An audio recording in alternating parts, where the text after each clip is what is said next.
Some of these might be controversial and might hurt some feelings. I ask that instead of getting upset and heading to the comments and getting all crazy, let's think about them a little bit and see how they might apply to us or how we could apply them to our lives and maybe adjust and make the gun community a little bit better.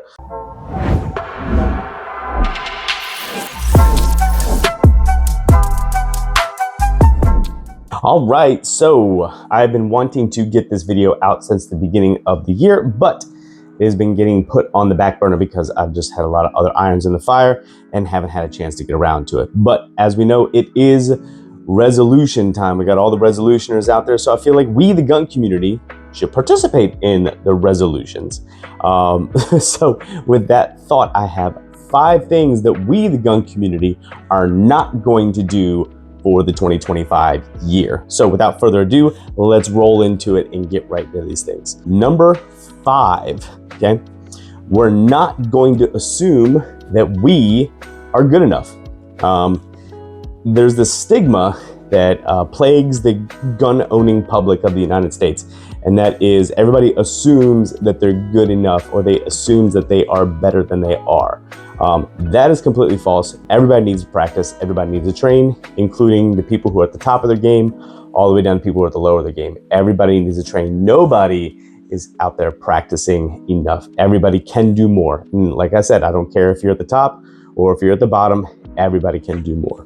If you're one of those folks that you have some guns that are chilling in your safe and you can't remember the last time you took them to the range and practiced or shot or trained or anything, maybe make an effort to change that this year and get out there and take your guns out, maybe take a class or two, and let's get working.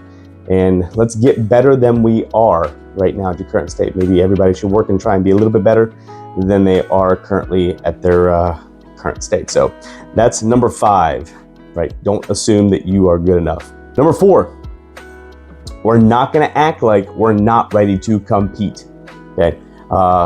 There's such a movement out there, there's such a mindset out there that a lot of times I'll ask some dudes like, hey man, why don't you come with me to a match, right? Why don't we go out here and shoot this match or something? Oh, I'm not ready, man. I gotta get out there and I gotta put some reps in, I gotta get some training in and stuff like that. If you are to the point where you're responsible enough that you can go to the range and shoot by yourself responsibly and not be babysat, you are ready to go to the range and shoot a match. That's pretty much it. USPSA is a great way to get in, entry level, get out there and shooting matches and getting some of that extra training out there and getting you outside of a static range and putting yourself in some unorthodox positions and shooting situations. It's great. I feel like it's underutilized a lot here in the shooting community because there's been a big stigma against competition shooting for the longest time. And we're gonna get in that because that's another thing we're not gonna do later on, but I'm not gonna spoil a surprise on that one. So we're not gonna act like we're not ready to compete. That's number 4. Number 3, we're not gonna act like we don't have time to dry fire. Everybody has time to dry fire. Number 1, dry fire is not bad. Okay, there was a huge stigma against that for the longest time that would break guns, make guns bad, or ruin them, whatever. That's simply not the case. That's false. Dry fire does nothing to the gun. You're perfectly fine to do that. So we're not going to make excuses, and we're not going to act like we don't have time to dry fire. Everybody has time to dry fire. It just comes on you to find that time and make that time. And that kind of goes back to number 5.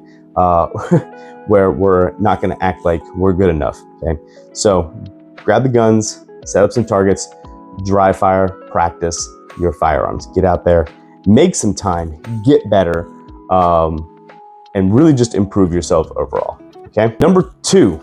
Here we go. Number 2. We're not going to give blanket assumed cred to military and law enforcement background instructors.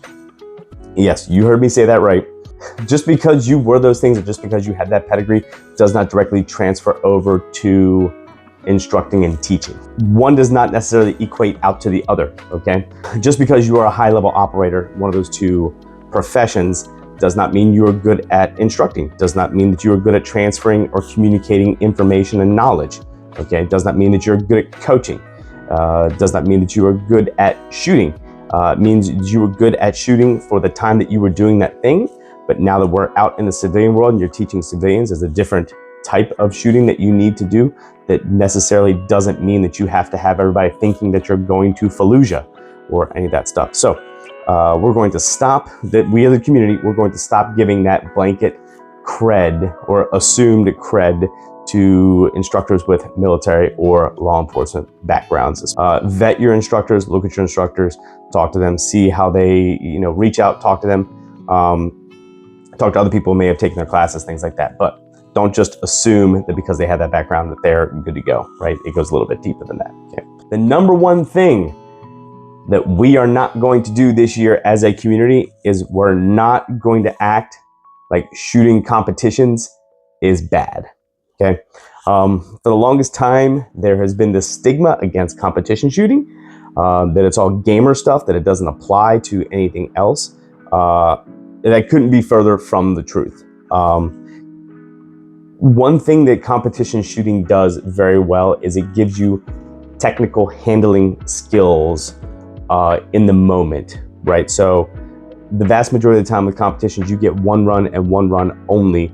And that directly correlates over to defensive shooting, where you only get one opportunity and you have to get it right. So competition shooting definitely gives you a practice doing that. Now, there are not bullets coming back at you, okay? So we don't have that stressor to worry about, but the clock does provide a little bit of stress to us that we can manage and work through and stuff like that. So the folks that are out there saying that competition shooting is bad or competition shooting does not provide any kind of value to tactical based scenarios or anything like that, I would implore them to number one, shoot a match, and number two, take a deep look at things and see that there is direct applicability from the competition world over into the tactical world too. The whole gamer thing, it's just a ploy and a fallacy from some people to discredit, to make themselves, feel a little bit better about what it is that they do, prop themselves up on a pedestal and stuff like that. But the fact of the matter is, competition shooting is still the best tester of on-demand skills that you have out there currently. So, so that's all I got for you guys. Those are my top 5 things that we, the gun community, are not going to do this year. All right, we're gonna,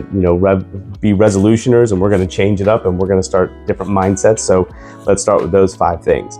What do you guys think? Do you have a different 5 things? Would you take one of mine out and put something else in? Do you agree? Do you disagree? Comment down below, let me know. And comment, like, subscribe to the video, to the channel. It really does help. We all know that YouTube is out there and the algorithm sucks and it hates any kind of gun content. So any little bit of help that you guys can give me in pushing forward some good content is very much appreciated. And I thank you guys very much. So thanks for tuning in. Remember, this is Sinistrum Training and Performance on Demand.